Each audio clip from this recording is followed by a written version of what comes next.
मेरा राजा है, भोजपुरी का राजा है। मुझे लगता है कि उम्र उसका कम है, बट सीनियरिटी में पवन सिंह के बाद मेरे भोजपुरी इंडस्ट्री का राजा मेरा छोटा भाई कल्लू ही है।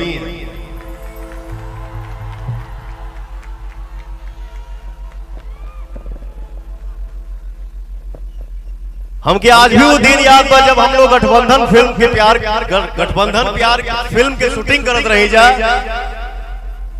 तो जब हम अपने रूम में जाए ना शूटिंग वहां करके, तो भाग के हमारे रूम में आ जाए। इतना छोटा था हम, को ढेर बढ़ना नहीं, ये इतना था मैं इतना था।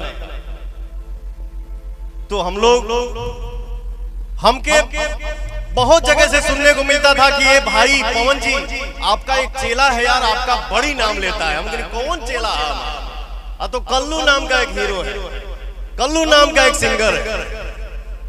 मैं बोला यार ये इंसान का संस्कार कितना बड़ा है, न कभी मिला है न कभी हारमोनियम के सामने बैठा है, फिर भी पवन सिंह को अपना गुरु मानता है। लव यू बेटा, थैंक यू सो मच।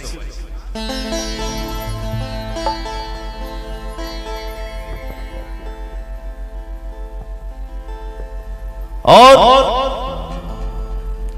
हड़बड़ाई जामो नाच गाना सब होई, बट आज हमारे हिसाब से थोड़ा देर, क्योंकि देखिए दुनिया में आदमी हर तरह का मंच अटेंड करता है, लेकिन ऐसा भाव और ऐसा माहौल कहीं कहीं देखने को मिलता है। तो हड़बड़ाइएगा नहीं भैया, चाचा, भाई, संगतिया, दोस्त, हमार माई बहन बैठल बाड़ी जाए, बस आशीर्वाद बनौले रहो सरे। कान में जब आवे लगे जब चली पवन तक रोकी कवा का, अरे आगे बोल, रोकी कवा। ये हुई बात। हमारा प्यारा भाई, हमारा राजा भाई, नवादा के किंग, भोजपुरी के किंग, आप सबके सामने मेरा छोटा भाई गुंजन सिंह बैठा हुआ है, खड़ा होकर शेर जी से आ गया सामने। लव यू मेरा भाई, बहुत आगे बढ़िए, एकदम छा जाइए बैठा। और हमसे छोट भाई हमें हमार अजीत आनंद जी, हमके लगा था कि हमने के एक समय के कलाकार हैं, 2-4-6 महीना 1 साल आगे पीछे हुई, 1-2 महीना के बड़ा छोटा ही। अजीत आनंद जी हमारे सामने हैं, भाई मेरे बचपन का प्यार है, भूल मत जाना यार। लव यू मेरा भाई, एकदम छाए रही सब भाई हमारे घर जाता रहे। और यही होता है इंसान के जीवन में, संघर्ष ही जीवन होता है। अरे रुक भाई, रुक।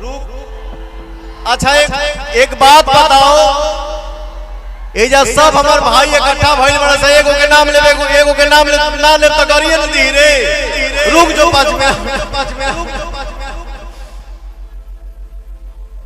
हर इंसान के लिए ये मेहनत मायने रखता है भैया। 2020 के कोरोना काल में एक लड़की, अनजान लड़की को मैंने बुलाया गाना गाने के लिए, जो पुदीना गाना है उसको आप लोगों ने YouTube के दुनिया में 3 बिलियन प्लस कर दिया है। ये भोजपुरी इतिहास का सबसे बड़ा आप लोगों ने गाना बना दिया, सबसे सस्ता गाना। पवन सिंह आपका लुंगी पे है, गंजी पे है। 4 लाइन गाने में 4 घंटा लगा था, मैं इरिटेट हो गया यार, नहीं हो पाएगा इससे, हटाओ, बुलाओ दूसरे को। लेकिन भैया वैसे समय को देखते हुए एक लड़की जिसका नाम है अनुपमा यादव,